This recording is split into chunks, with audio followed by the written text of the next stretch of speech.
नमस्कार। आज हम बात कर रहे हैं आर्टिफिशियल इंटेलिजेंस यानी एआई की।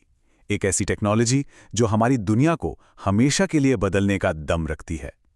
लेकिन इसके वादों के साथ साथ कुछ बहुत बड़े सवाल और खतरे भी जुड़े हैं। चलिए इसी को समझते हैं। जरा ये नंबर देखिए, 10 करोड़। जानते हैं ये क्या है? चैट जीपीटी ने सिर्फ 2 महीनों में इतने यूजर्स बना लिए थे।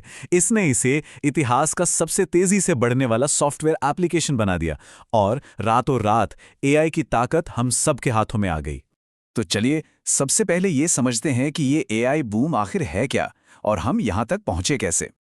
जब कोई एआई बूम कहता है तो इसका सीधा सा मतलब है एआई के क्षेत्र में अचानक आई जबरदस्त तेजी। इसमें चैट जीपीटी जैसे जेनरेटिव एआई मॉडल शामिल हैं जो हमारे लिए टेक्स्ट, तस्वीरें सब कुछ बना सकते हैं। और साथ ही विज्ञान की दुनिया में प्रोटीन फोल्डिंग जैसी दशकों पुरानी पहेलियों को सुलझाने वाली टेक्नोलॉजी भी। कुछ लोग इसे एआई स्प्रिंग भी कहते हैं, मतलब एआई का बसंत आ गया है। देखिए, ये सब कुछ रातों रात नहीं हुआ। इसकी नींव तो दशकों पहले रखी गई थी। 1950 में एलन ट्यूरिंग ने सोचने वाली मशीनों का सपना देखा। 1966 में एलिजा नाम का पहला चैटबॉट आया।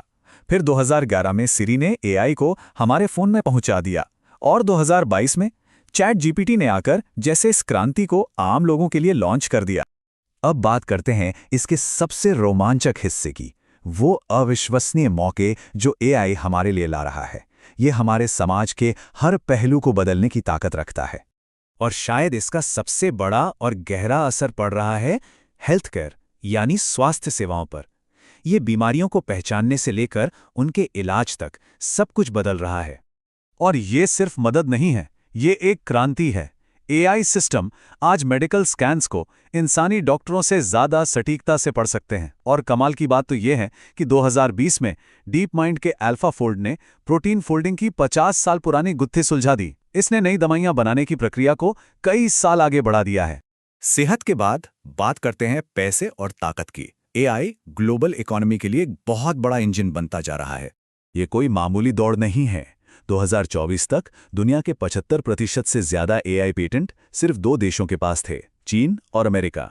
ये सिर्फ आंकड़े नहीं हैं, ये भविष्य पर कब्जे की लड़ाई है। जो भी इस दौड़ में जीतेगा वही आने वाले दशकों के लिए टेक्नोलॉजी के नियम तय करेगा। ये नंबर है $3.3 ट्रिलियन। जून 2024 में ये एनवीडिया कंपनी की मार्केट वैल्यू थी। देखिए, एआई कोई जादू नहीं है। इसे चलाने के लिए लगती है जबरदस्त कंप्यूटिंग पावर जो आती है एनवीडिया के चिप्स से। और इन चिप्स की बेहिसाब मांग ने ही एनवीडिया को दुनिया की सबसे बड़ी कंपनी बना दिया। ये दिखाता है कि एआई के पीछे कितना बड़ा आर्थिक दांव लगा हुआ है। अच्छा, इकोनॉमी के बाद जरा देखते हैं कि भविष्य में हम सफर कैसे करेंगे, क्योंकि एआई इसे भी पूरी तरह बदलने वाला है। और हम सिर्फ सेल्फ ड्राइविंग कारों की बात नहीं कर रहे हैं। सोचिए डिलीवरी ड्रोन्स जो आपका सामान ला रहे हैं, या अर्बन एयर टैक्सीज जो आपको ट्रैफिक के ऊपर से उड़ा के ले जा रही हैं। 2030 तक ये एक बहुत बड़ा बाजार बनने की राह पर है। ये सब सुनने में तो बहुत शानदार लगता है ना? लेकिन हर सिक्के का एक दूसरा पहलू भी होता है।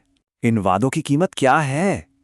तो चलिए अब बात करते हैं उन गंभीर खतरों की जो एआई अपने साथ लाया है। और ये खतरे नैतिक, सामाजिक और पर्यावरण हर स्तर पर हैं। डीप फेक, ये शब्द जरूर सुना होगा।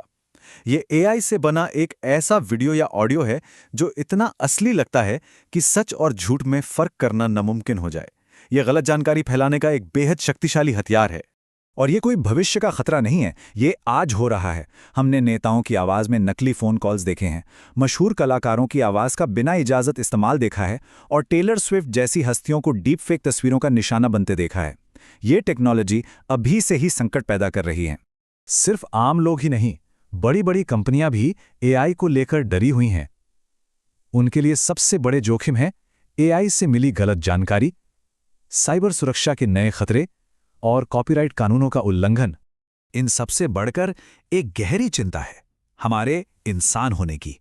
क्या एआई पर हमारी बढ़ती निर्भरता हमारी अपनी रचनात्मकता को खत्म कर देगी? क्या यह हमें एक दूसरे से और दूर कर देगी? ये एक बहुत बड़ा सवाल है। ये आंकड़ा देखिए, लगभग 50%। 2019 से 2024 के बीच गूगल के ग्रीन हाउस गैस उत्सर्जन में इतनी बढ़ोतरी हुई। क्यों? क्योंकि एआई चलाने वाले डेटा सेंटरों को बेहिसाब ऊर्जा की जरूरत होती है और इसकी एक छिपी हुई कीमत हमारा पर्यावरण चुका रहा है। अगर अभी भी अंदाजा नहीं है कि ये समस्या कितनी बड़ी है, तो ये सुनिए। अमेरिका के इतिहास की सबसे बड़ी परमाणु दुर्घटना वाली जगह 3 माइल आइलैंड उसे 2028 में फिर से खोला जा रहा है। जानते हैं क्यों? सिर्फ इसलिए ताकि माइक्रोसॉफ्ट के एआई डेटा सेंटरों को बिजली मिल सके। तो एक तरफ हैं कमाल के वादे और दूसरी तरफ उतने ही बड़े खतरे। तो अब यहां से आगे का रास्ता क्या है? 2030 और उसके बाद एआई हमें कहां लेकर जाएगा? टेक्नोलॉजी और आगे बढ़ेगी। हम न्यूरोमॉर्फिक कंप्यूटिंग देखेंगे जो इंसानी दिमाग की तरह काम करेगी। क्वांटम एआई आएगा जो आज के कंप्यूटर से लाखों गुना ज्यादा तेज होगा। और सबसे जरूरी, ऐसे एआई सिस्टम बनेंगे जो इंसानों की जगह नहीं लेंगे बल्कि उनके साथ मिलकर काम करेंगे। तो आखिर में सारी बात आकर एक ही जगह रुक जाती है, संतुलन। एक तरफ हमें इनोवेशन को आगे बढ़ाना है और दूसरी तरफ हमें यह पक्का करना है कि यह सब कुछ जिम्मेदारी के साथ हो, नैतिक नियमों और ग्लोबल सहयोग के साथ। तो सबसे जरूरी बात यह है कि एआई का भविष्य टेक्नोलॉजी तय नहीं करेगी, बल्कि हम इंसान तय करेंगे। हमारा हर एक चुनाव ये तय करेगा कि ये शक्तिशाली टेक्नोलॉजी मानवता के लिए एक वरदान बनती है या अभिशाप। असली सवाल यही है कि हम इनोवेशन और जिम्मेदारी के बीच ये संतुलन कैसे बनाएंगे।